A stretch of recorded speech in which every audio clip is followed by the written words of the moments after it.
I'm very pleased to be here this afternoon to be the session moderator for the 3 great talks this afternoon. I'm particularly honored to get to introduce Dr. Christopher Spadaccini from Lawrence Livermore National Lab.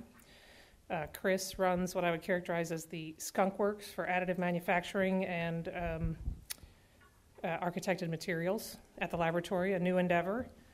He's been at the lab for 10 years. He has his PhD from MIT in aeronautics and astronautics and has written many, many publications, including a new one just coming out in Science magazine on the work that you're going to hear about today. So with that, I'll turn it over to Chris.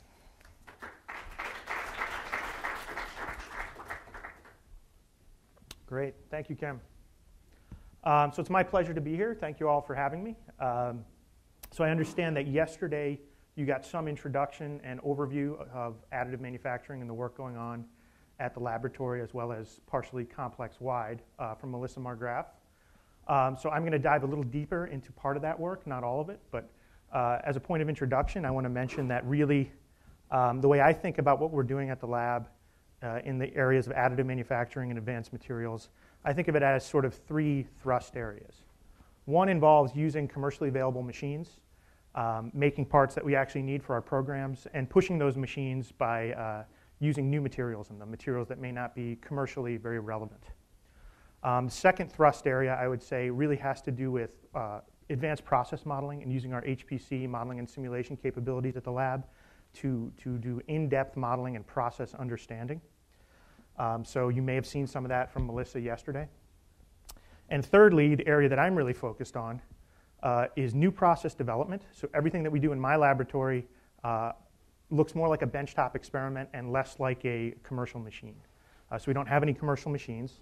We're inventing and developing our own processes with several university partners, as you can see from all the logos on the title slide. And we're focused on things like micro and nano-scale features and mixtures of materials. Can we mix polymers with metals and ceramics to enhance functionality of a material or a component? And then this concept of architected materials, which I'll dive into very deeply in this talk. So by way of introduction, I also want to mention our university partners, Harvard, MIT, University of Illinois, and UCLA.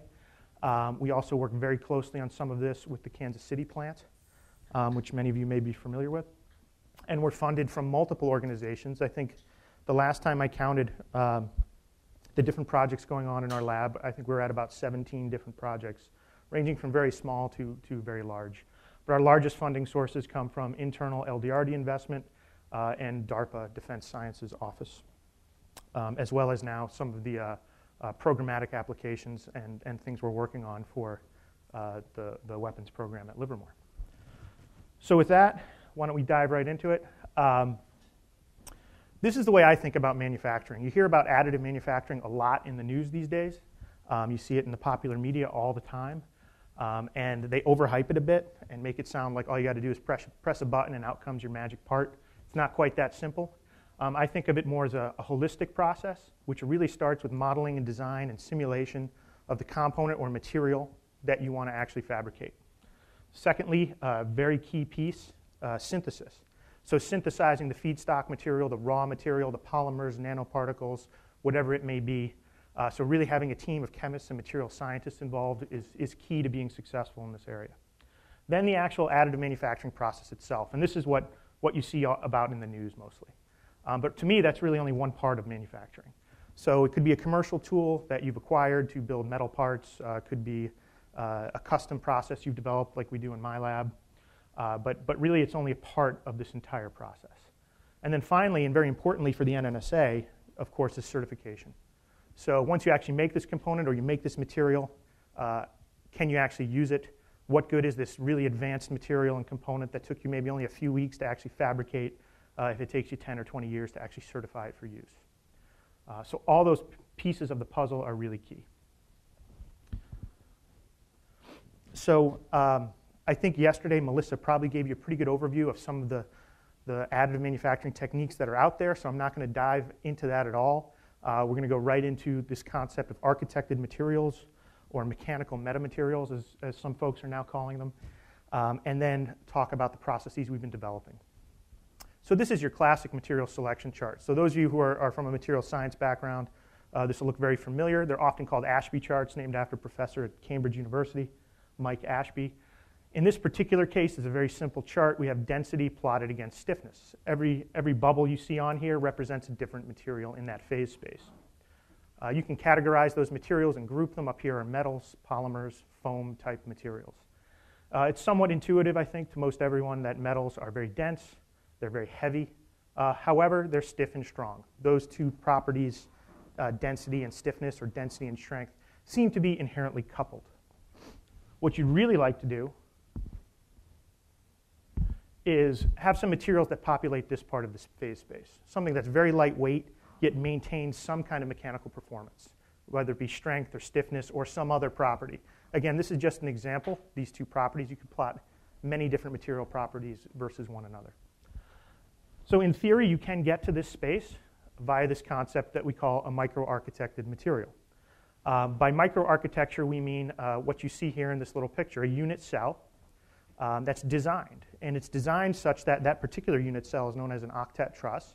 It's designed such that however you load that unit cell, all of the beams and members in it are either in compression or tension, as opposed to bending mode. That makes it very stiff. But if you look at it, it's primarily void space, which makes it very lightweight. So now through this architected concept, you're starting to decouple material properties. And you can get much more sophisticated with this as well. So that's one example of an architected material that we've been working on, and I'll show you some results of that in a few moments, but I'd like to show you a few more theoretical examples that we've been working on. Another Ashby chart shown here shows thermal expansion of a material versus stiffness. And again, all these red circles and white ovals represent all the different materials you could conceive of and where they fill out this phase space. So how can you actually get zero or even negative thermal expansion materials? Quite an interesting and unique property which actually has quite a few applications. This is actually the focus of our DARPA work, and I'll show you how we actually designed some of those materials, and we're working toward actually fabricating those. A third example that we've been working on is in a non-structural, non-thermal material, a more functional material, as people like to say, an energetic material. So this again is our own notional Ashby chart for energetic materials. We have propagation velocity, or essentially flame speed, plotted versus energy density of the material. And you see up here in the upper left, you have your classic explosives, things like TNT, PETN, HMX, etc. So they burn very fast, they have high detonation velocities, but actually not a whole lot of energy density. There's another class of materials populating the lower right of this chart, known as thermites. If you're not familiar with a thermite, it's a mixture of particles, typically, metal particles with oxides. If you give it enough activation energy, it could be thermal, it could be electrical. You'll create a reaction, the particles will interdiffuse, react, and you'll get a flame. But that flame doesn't propagate very quickly, and it's highly uncontrolled. What you see here on the lower right is actually an SEM image of a classic thermite material. I believe that's aluminum moly trioxide. The chips you see there are the moly trioxide, the particles are aluminum. So it's not very well mixed. Typically, people just physically mix these things together in solution and evaporate the solution, and then they light them off. So we asked the question, what if you could architect that material? What if you can control the layout and the spacing and the orientation of the fuel and oxidizer particles relative to one another, thus controlling diffusion distances, maybe adding porosity? Could you actually control where you are on this y-axis? Could you speed up, or even if you want, slow down the energy release rate and the flame propagation rate? So again, control of a bulk scale property via design and fabrication of the microscale architecture. So before I get into the fabrication of those materials and the performance of the materials, I want to spend a few minutes discussing design of those materials. So not only do we, going back to our original chart, we actually do the design and modeling of the material architectures themselves. So we use two different methods shown here on this chart. The first one I'm going to talk about we call freedom and constraint topologies. It's an analytical method. It basically uses beam theory and flexure theory and screw theory to design micromechanical mechanisms. The second method, called topology optimization, which some of you may have heard of, is completely computational. So the computer derives the architecture for you. So I'd like to show you a few details about these two methods. So this freedom and constraint topologies method, this analytical tool that we've developed, one of our postdocs actually developed the method. He's now a professor at UCLA who we continue to work with. This is a basic cubic architecture that he came up with of two materials in a unit cell plus void space. Okay, so let's say one of the materials, say the red material shown here in this essentially what he calls a chevron actuator type configuration, could be a high thermal expansion material. The second material shown here by this beam, flexure element, and cross beams would be a lower thermal expansion material. As you heat it up, we're not violating physics everywhere. Everything is swelling. But the red material will swell more than the rest of the surrounding material, thus pulling this tab inward and pushing the corner outward. And if we go back in the animation here on the right, you can see that happening. See this tab pulling inward and these corners moving outward. If you connect those unit cells in a lattice, leaving void space between the corners, you notice the corners are actually growing into the void space, yet the lattice as a whole is contracting.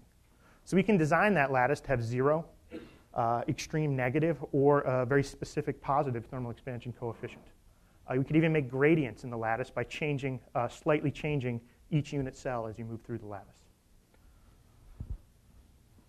So back to this chart, what we're showing here on the bottom is basically all the permutations of thickness and length and aspect ratio of all these beams within that unit cell. And we calculate their properties, their thermal expansion and stiffness properties, and plot them over here back on our notional or our actual material selection chart or Ashby chart.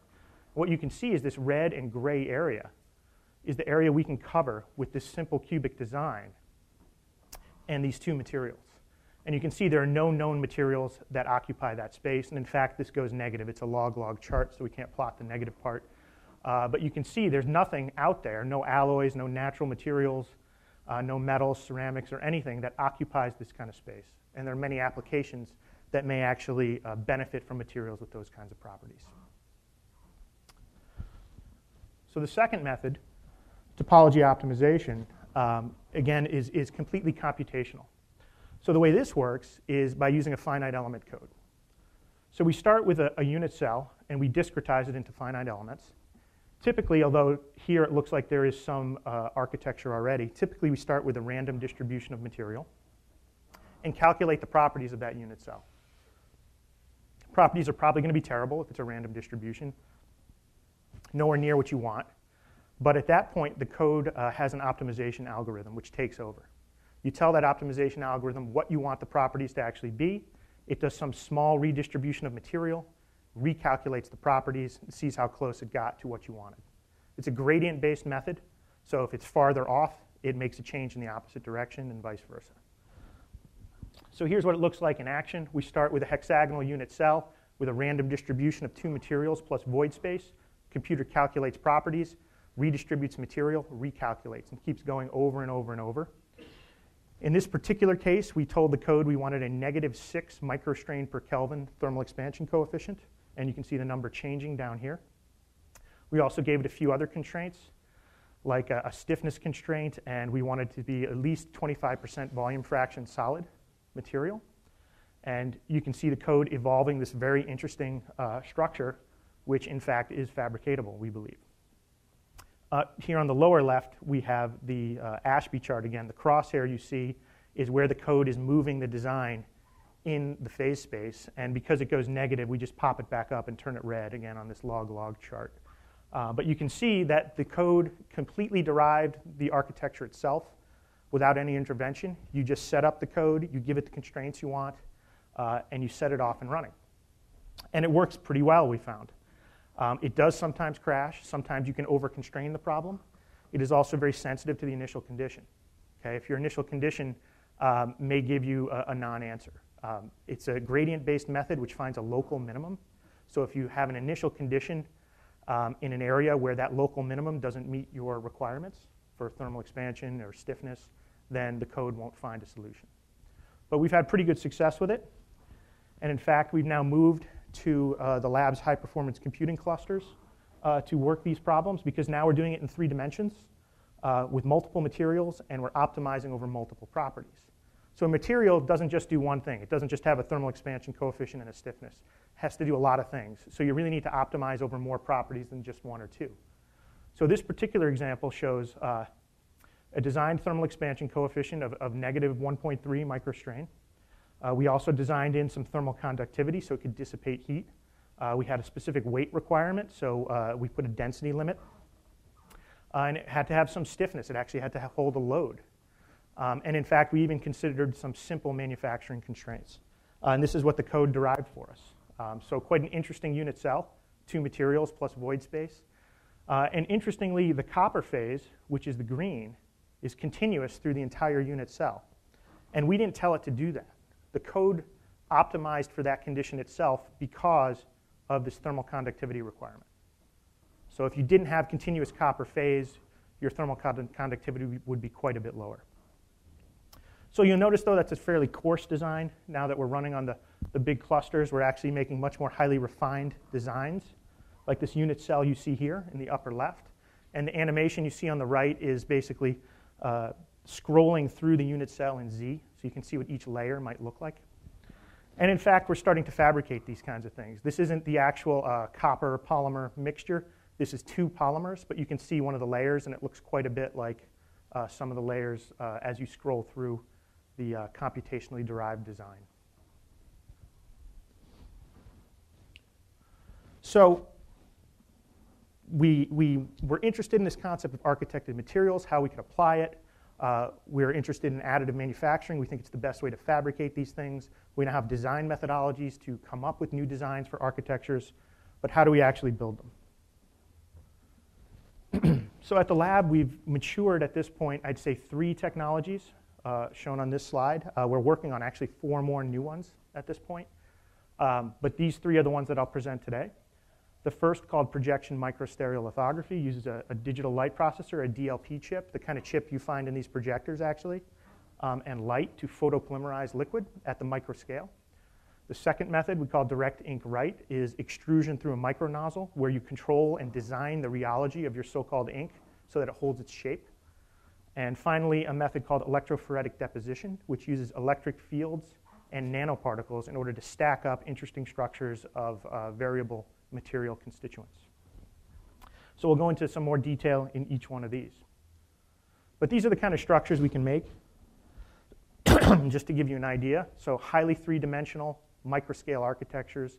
With direct ink write, we can get very fine features over wide areas. We can do functional components. These are light guides, one carrying a blue light, one carrying a red. Even things like antennas that are electrically active. And with EPD, we can get down and even control nanostructure to a certain extent. You see perfect crystalline packing of these spheres. Over here, amorphous packing. And again, here you see layers. So we can change the material and layer it, or even make that a smooth gradient in material. So quite a bit of flexibility in these techniques. So we'll take a little bit of a deeper dive into microstereolithography and what we've done with it. So if we take our unit cell that I introduced to you at the beginning of the talk, the Octet Truss, in the CAD model, you would slice it up into layers. Take the first of those layers, put it on a DLP chip or a micromirror chip, reflect light off of it, in this case a UV LED, there's no laser involved, reduce that image through an optic and shine it into a liquid bath where you grow your part in a layer by layer fashion by changing your image every layer. So it's a dynamic mask. You lower your substrate, reflow liquid over the top, shoot the next layer in your sequence. The animation makes it look very simple and smooth and easy. I assure you that's not the case. It takes anywhere from a few seconds to half a minute to make a layer. Then it moves down in a stepwise fashion, reflows liquid, and does the next layer. But we've been very successful in making a lot of interesting structures with this technique. What you see here is a large array or lattice of many thousands of these Octet Truss unit cells at the microscale. The beams in this particular image are of order of 50 microns across. Some of them may be more like 20 or 30. And this is the work that Kim referred to that was just published last week in Science. So we're very excited about that. But we were able to make these lattices, and we were able to study their performance. So on the top, you see the Octet Truss. And on the bottom, we made a corresponding architected material called a Kelvin foam, which is primarily bend-dominated. So it should perform in terms of stiffness and strength very poorly, sort of a control experiment, if you will. We also expanded the usable material set with this technique. So what we did was basically you need to start with a photopolymer, of course, and this is our basic structure made with photopolymer from the microstereolithography system. It's 11% relative density compared to a solid piece of the same polymer. We then proceeded to coat it with nickel phosphorus using an electroless coating technique, and then we did a thermal removal of the polymer core. So you can see this hole here. We actually burned out the polymer, leaving us with a hollow tube structure that was ultra light. So the wall thicknesses here of order 500 nanometers to a few microns. That got us down to about 0.5% relative density. We did the same with atomic layer deposition and ceramic materials. So we actually were able to achieve about 40 to 50 nanometer wall thicknesses and remove the polymer template, giving us, again, hollow tube structures that are ultra light. Now we're down to 0.025 relative density. Additionally, we can make solid ceramics. So if we take that polymer and we load it with nanoparticles in suspension, build the component, you now have a polymer nanoparticle hybrid. We could then sinter that, burn the polymer out, densify the particles, and have essentially a solid polymer or solid ceramic lattice, as you see here. So then the question becomes, how did they actually perform? We actually tested these structures quite extensively in compression primarily. So the data you see here on these top lines with slopes all around 1 are for the Octet Truss microlattices. So what you're seeing here is relative density plotted versus relative stiffness. So that relationship between stiffness and density for a porous material typically is a quadratic relationship, meaning as you go down in density, the stiffness degrades as the square. Okay? With the Octet Truss stretch-dominated lattice, it degrades linearly. So we've actually shifted where we are in the material selection chart or the Ashby chart space, and this is a non-dimensional chart. But if we look at it dimensionally and compare to other materials, the red data represents the microlattices that we were able to build. And you can see, compared to some of the other, quote, lightest materials in the world, some of these materials plotted here, I believe these are aerogels, and this is a metallic microlattice made by HRL Laboratories. And you can see, compared to aerogel, we have about the same density, so we're ultra lightweight, but we have 4 orders of magnitude more stiffness. So same density, same weight as an aerogel, 4 orders of magnitude more stiffness, making it an actual mechanically useful material. So again, that's what we're now calling a mechanical metamaterial. It's a very interesting material. We're pushing the concept even further, making new versions of this. But you can check out our paper, again, which came out last week. This is sort of the main message of the paper. We're interested, again, in all types of lattices and different ways to make them. So we're also interested in multi-material fabrication using these techniques. Can we mix 2 different materials in the same structure? If at the beginning I showed you the thermal expansion structures need 2 different materials plus void space. How are you going to do that? You can see here with microstereolithography, we're actually on our way to doing that now.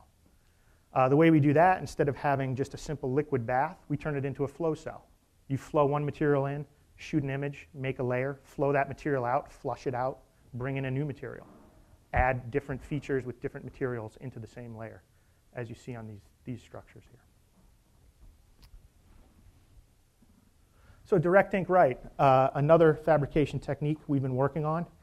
For those of you familiar with 3D printing or additive manufacturing, this may look familiar to you. A lot of the common benchtop plastic 3D printers are what's called fused deposition modeling. They take a heated nozzle, they phase change a plastic material, they basically melt it and re-solidify it as it deposits. That's not what we're doing here. Okay, there's no phase change involved. We're not melting anything. We're taking this micro nozzle, and we do the science and engineering that's really associated with the ink itself. And we study very deeply the rheological properties of that ink. So one of the most highly designed rheological materials that you encounter every day, hopefully, is toothpaste. So when you squeeze toothpaste out of a tube, what does it do? It holds its shape. So that's exactly what we're trying to do here, but we do it with polymers, with metal nanoparticle inks, with ceramic nanoparticle inks, and we can print in 3 dimensions, and we can span gaps with these kinds of materials. So a good example of that is shown here. This is a very interesting and important material. Actually, before I move on, I forgot I have samples to pass around the room. So why don't we start with the lattice, the metal lattice. Yeah, so this was made with actually one of the techniques that Melissa showed you yesterday, laser powder bed melting, but it's the same architecture that I just got done showing you, the Octet Truss lattice. And that was made with additive manufacturing. So this material here, we're calling it an energy absorbing material, and by energy absorbing we mean mechanical energy absorbing. So it can be sort of a cushion between two different hard surfaces that may be vibrating and you don't want them to touch, or it can absorb impact. And we printed this material in an architected layout using direct ink write. It's actually a silicone. We printed two different versions of the architecture. One we're calling simple cubic, where every other layer is perfectly aligned. And one we call face-centered tetragonal, where every other layer is staggered or offset.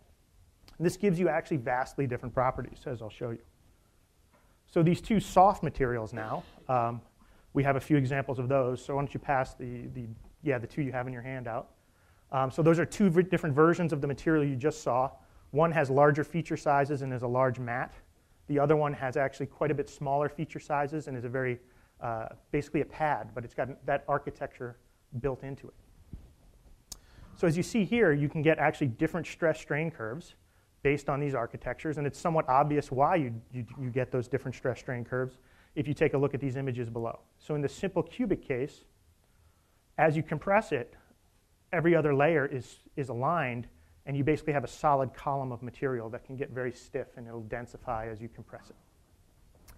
Here in the face-centered tetragonal version, there are void spaces between every other layer. So as you compress, the upper layers start to fill into the void space, which actually makes it quite a bit softer.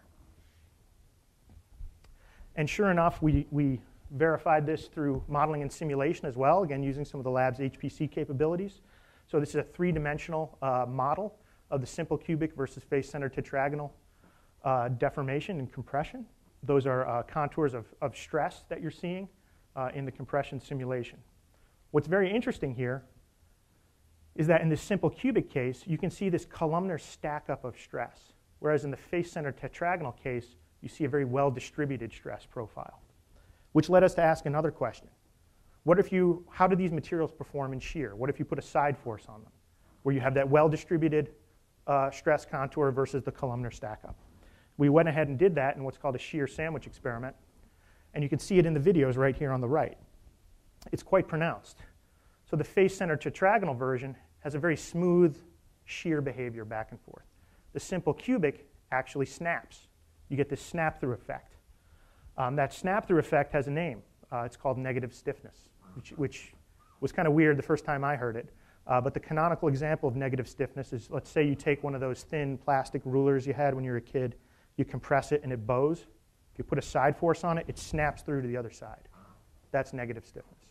And when you actually do the shear stress strain curve, you can actually see it. The simple cubic architecture, stiffness is the slope, is actually going negative, and then it turns back up again. Whereas the face-centered tetragonal displays a fairly common and uniform or smooth stress strain behavior. So we have a couple samples of those as well. And what I'd like you to do with those two samples that Kim is about to pass around is, I'm not going to tell you which is which, but take them both in your hands, pinch your fingers, and roll your fingers, and see if you can feel that simple cubic snap-through effect. There's a lot of applications for this kind of stuff as well. It's become a very important material for us that we've developed. Think about things like helmets for the Army. You can make a helmet pad that has a very designed stress strain profile and compression and shear. A lot of traumatic brain injury comes from actually rotation, not from blunt impact. So if you could design the shear stress strain curve to have some negative stiffness, you might be able to mitigate some of that. So a lot of applications for these kinds of materials as well. Our paper on this came out a month or two ago online in Advanced Functional Materials.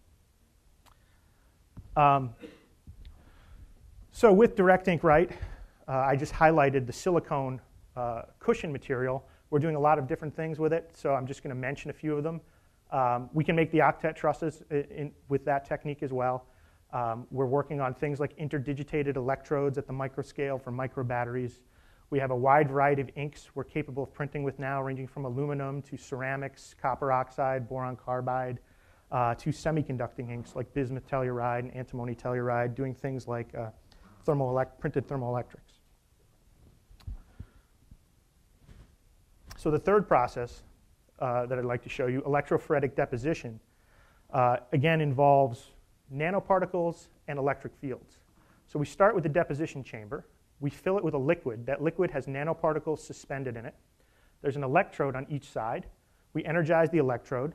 The electrode could have a pattern, and these nanoparticles, in the presence of a field, will start to migrate. They have a surface charge. They'll migrate via electrophoresis and start to stack up on the electrode surface. So we'll see the video again. This is a lot like electroplating, except now you're doing it with particles.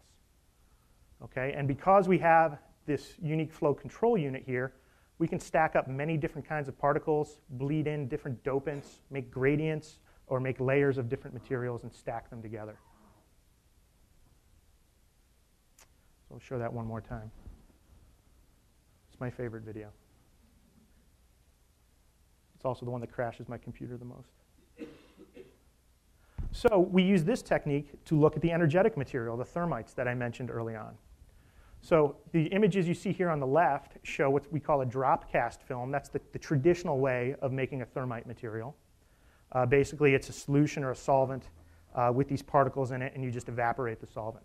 If you use EPD, you can see just visually, you get a much more uniform film, much more densely packed. And if you ignite it, just qualitatively, you can see that the flame is about 2 to 3 times bigger and burns out in roughly the same amount of time, indicating that just by doing EPD on this simple film, we've increased the power density by a factor of 2 to 3. You can also do other sorts of cool stuff, like if you make an electrode that turns corners and coat it with thermite, you can make the flame go around progressively tighter corners. Pretty fun stuff. That's actually a high-speed camera image. That entire flame takes about 10 to 15 milliseconds. But if you look at it with a high-speed camera, you can see it propagate around all these corners. And this is for reference. This is aluminum copper oxide thermite material. But we wanted to take that one step further and really integrate the concept of architected materials into this energetic.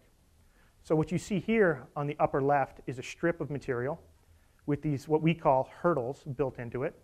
And here, a corresponding strip of material with channels. Just two very simple architectures just to compare the two.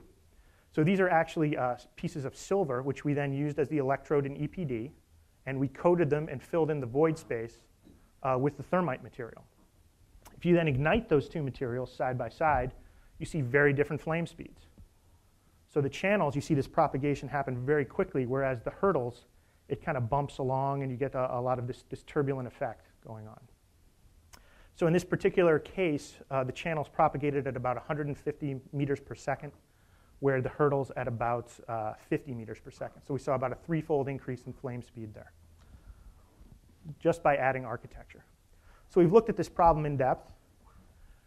We've fabricated many different film thicknesses, put many different features into it, and actually discovered some very interesting physics that has to do with the flame velocity versus the thickness of the film.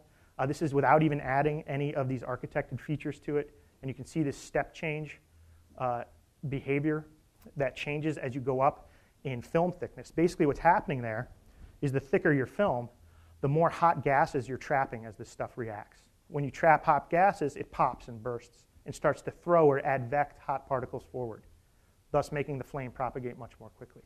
And so when you reach some minimum or some critical film thickness, you start to throw these hot embers forward, thereby increasing your flame velocity quite a bit. But ultimately, we've been able to now, if we go back to our Ashby chart for energetic materials, this is the baseline performance of an aluminum copper oxide thermite. It wants to go at about 10 meters per second, fabricated the traditional way. With our EPD and architected material concept, we can actually slow it down to about 2 meters per second or speed it up now to 1,500 meters per second. So we've been able to span 3 orders of magnitude in flame speed by using this manufacturing technique combined with the concept of architecture at the microscale. So I want to highlight just a few applications for this sort of stuff before I actually wrap up. So why do we care about these sort of lattices, and how are they powerful, and what would we do with them? This is really the focus of our DARPA work. Again, the DARPA work is about the zero and negative thermal expansion architected material. So why might you want that? The problem we're looking at for DARPA is an athermal optical system or RF system. Let's say you had a drone that has a telescope on it or a camera or a laser rangefinder or something like that on it, some kind of optical system built into it. As it goes up and down in altitude, it sees varying thermal environments. Those optics will actually come out of alignment because of thermal mismatch to the optical mounts. You have different materials in there that swell at different rates, different amounts. So the way they mitigate for that now is you add extra corrective optics and you add active control. You actually start moving stuff around. So we asked the question, what if you could actually remove all those extra optics, get rid of all that active control, design your thermal mounts so that they passively adjust to the thermal environment, keeping your optics perfectly aligned all the time. And we went through basically a paper exercise to see what kind of temperature range, stability, et cetera, do you need to actually do that? What kind of load do they see in something like a drone? And we translated that to material property requirements. So we need to design a material with a gradient in CTE, with a Young's modulus around 25 to 50 GPa, has to be lightweight, has to have some thermal conductivity.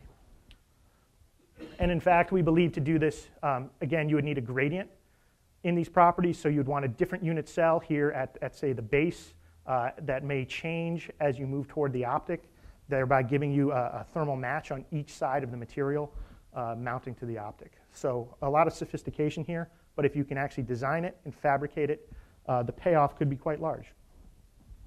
So in this particular case, we estimate that you could save upwards of 50 to 100 pounds in something like a drone, which actually translates to about 4 to 5 hours more loiter time, more ordnance capacity, increased range, et cetera. So it translates to real numbers that can have a real impact in the field. Another example of how we're using some of these materials, which Melissa may have highlighted yesterday, is in the manufacturing and performance of soft materials like you're passing around, so cushion-like materials. This is an example of a direct ink write system that we now have at the laboratory that occupies a lab about 500 or 600 square feet. Okay, I mentioned early on the title slide that we're working with the Kansas City plant. They actually make soft materials like this all the time using what's called a stochastic foam. So it's just a foam with random porosity. Typically, they throw away about 70% of the product because it's out of spec. It takes 10,000 square feet of floor space and many months to actually make batches of this stuff.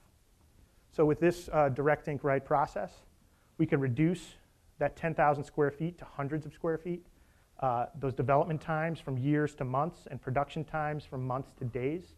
And reductions in cost, I think we actually have a new number now of 85% that came from the Kansas City plant. And you actually get a better material. We get roughly 98, 100% yield on the printed material versus the 30% yield on the stochastic foam. Additionally, we can add functionality to these materials. So we can do things like add embedded sensors. And I think Kim has a sample that's going to go around. Actually, it's this exact sample. So that's our architected soft foam material with a seamlessly embedded MEMS sensor. It's a contact stress or a pressure sensor that's supposed to sense the load on the material. So the data you see on the left show a comparison. The green bars represent the uncertainty associated with the measurement of that sensor if it's put on the traditional stochastic foam material. So that material is very non-uniform. The sensor can move around, and you get this kind of large uncertainty band.